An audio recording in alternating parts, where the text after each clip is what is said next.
Welcome back. Today I would like to talk about the 2019 Trek Fuel EX8. Now I don't actually own this Trek Fuel EX8. My local bike shop, Trek of Lake Norman, has allowed me to demo it. I'm coming off of a 2014 Trek Excalibur 8, and I expect big differences out of this bike.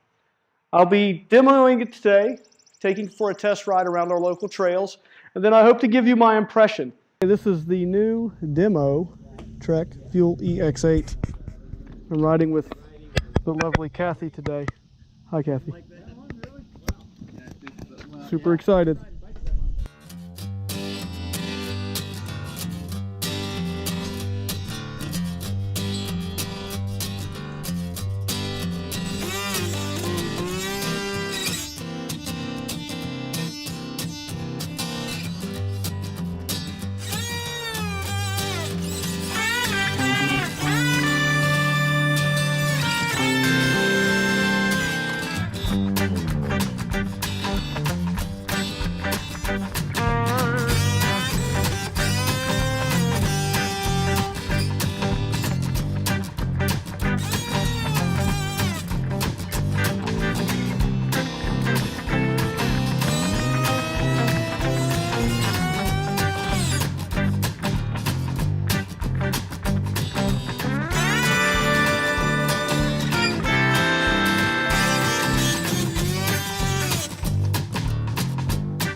Now that I've had a chance to test ride the Fuel EX8, I have some opinions. Most of those opinions are really, really good. And most of the opinions that aren't so great really have to do with my own limitations as a mountain biker. First of all, the positives for this bike. The SRAM 1x drivetrain is incredible. I've never ridden the 1x. I didn't know how I would like it, but the spacing of the gears is perfect.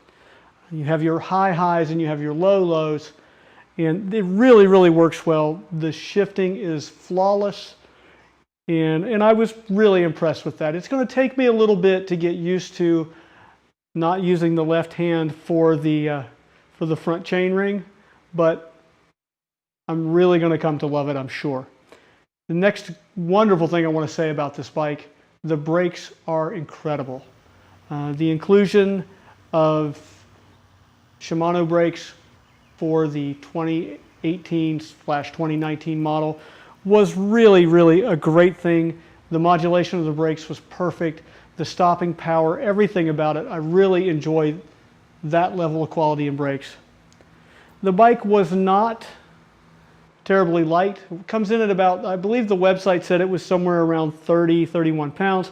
This one actually came in at 31.6 on my scales, compared to my Excal, which I've become accustomed to riding, which comes in right in at about 30 pounds. So not that big of a deal, but still, you do notice it. What you also notice is the suspension. The suspension is incredible. Front forks, really pleased. A better quality fork than probably what I've ridden. The rear suspension, this is my first real go around on a full suspension bike, and I was pleased with how it handled and how it felt. On a big drop, this bike soaks it up, 130 millimeters of travel, and very, very pleased with that. I was a little surprised at the small, fast, quick, bumpy sections, roots and rocks. While the bike rolls amazing over those items, it doesn't really soak that up as well as what I had expected. But to be honest, I didn't know what to expect. Was I overwhelmed with this bike and how great and awesome it was? Maybe not. I think for what the asking price is of this bike, I would expect at least this quality of a ride. Was I underwhelmed by it? No, not at all. It really is a very, very smooth ride. The only complaint that I can have in the 20 miles I did today is that the seat loosened up on me twice. So a little unusual. This was a new build for the shop. They had just put it together and I picked it up. So maybe it wasn't tight at first, or maybe it worked loose. I came back home, tightened it up, and it worked loose again. So that was a little unusual, but other than that, the bike is a great platform. Am I going to buy it? Historically, I've demoed a lot of bikes from the local Trek store, and yes, I think I'm going to buy it. Really happy with it. Great foray into full suspension. And thank you for watching the video. If you have any questions about this bike or how I'm doing with it now, leave them in the comment section below and I'll be sure to answer.